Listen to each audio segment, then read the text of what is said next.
Donc c'est... Attends, on va mettre un peu de lumière, ça plus simple. Regarde. C'est celle-là. Celle-là. Oh, sérieusement. Le travail à Bercy, il a commencé avec une invitation par Instagram à venir faire des photographies sur le terrain. C'est à la Stein. C'est un terrain de sport municipal dans le parc de Bercy où se réunissent chaque jour de nombreuses personnes au sol pour pratiquer le street workout, la musculation de rue. C'est des gens qui font du sport en plein air avec assez peu de matériel. C'est des barres. Il y a des bancs pour faire des abdos. Il y a certains qui utilisent des poids de chantier comme des lestes ou pour faire des poids, pour faire du développé couché.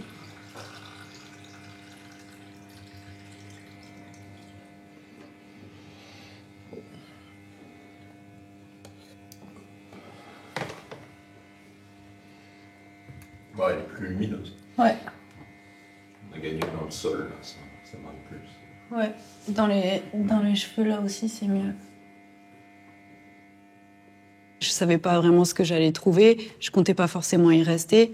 Et puis, au fur et à mesure, c'est devenu une affaire de plus en plus sérieuse. Et ça s'est resserré aussi dans la pratique photographique. C'est-à-dire qu'au début, je suis arrivée avec plusieurs appareils. Je travaillais avec du jetable, des polaroïds, du moyen format, du noir et blanc, des couleurs, sans trop savoir. Je cherchais rien de particulier. Enfin, j'avais pas d'a priori sur l'endroit où je me trouvais. Donc, je vivais la chose et j'y répondais en photographie. Ce qui m'a fait rester sur place, c'est les personnes que j'ai rencontrées. Je me suis fait des amis et j'ai noué des liens profonds avec certaines personnes. Et voilà, c'est l'attachement. Ça fait 3 ans que je fais des photos tous les jours. C'est routinier comme pratique, au même titre que ceux qui viennent s'entraîner. Un parallèle d'engagement dans la pratique sportive, artistique. J'ai fait des ponts entre ce à quoi je me contrains et ce à quoi ils se contraignent eux. C'est une histoire de discipline peut-être ou de quête personnelle.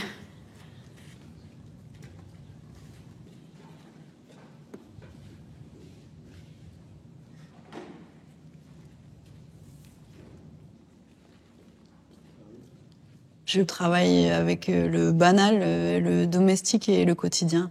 C'est sûr que sur un sujet comme Bercy, c'est pas le quotidien ni la banalité de tout le monde parce que les personnes photographiées sont loin d'avoir des physiques banales et les activités peuvent être parfois proches de l'exploit. Mais le lien que j'ai au terrain est domestique. La forme que je propose découle de ma façon de vivre le terrain. Et donc oui, c'est un gros travail de venir photographier tous les jours, mais ça fait aussi partie de ma vie, en fait. C'est ma façon d'exister. C'est un rapport très sensuel aux choses, en fait, que j'essaye de faire. Et c'est pour ça que je travaille en argentique, c'est parce que ça peut rendre ça. C'est-à-dire que les images, elles ont une présence plastique avant d'être des idées.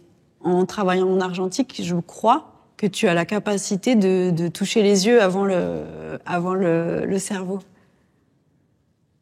J'aime aussi l'aspect rudimentaire de l'argentique avec des réglages très très simples et aussi le fait d'être coincé. Quand tu mets une pellicule, t'es en 400 ASA et puis c'est comme ça jusqu'à la fin du film. Et donc ça fait des contraintes en plus en fait. Travailler en argentique aussi, ça fait que tu vois pas ce que tu fais. Donc t'es beaucoup plus présent à ce que tu vois et à ce que tu vis. Ça t'empêche de fabriquer une image préconçue. Et après, au moment de l'editing et du tirage, c'est aussi le moment où tu construis des images ou des ensembles d'images qui fonctionnent ensemble sur des faits plastiques. Sur des faits plastiques qui sont capables de retranscrire une émotion ou un ressenti ou une tonalité, quoi. C'est en ces termes-là que je pense.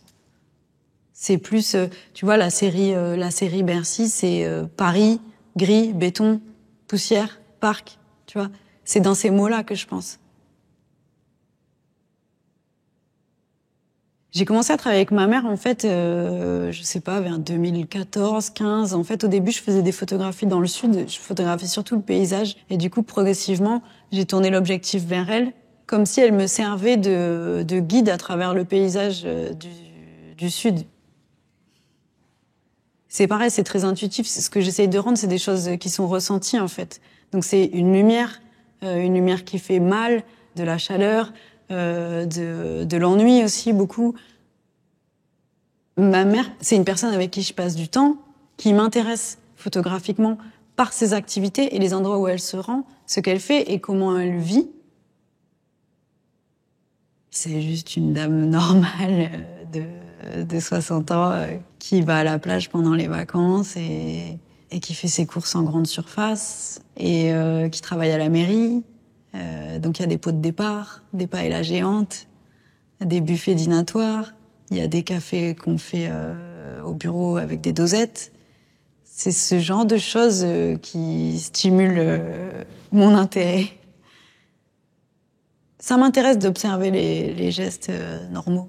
Parce qu'ils ont une force, ils peuvent avoir une forme de violence dans la banalité de la chose.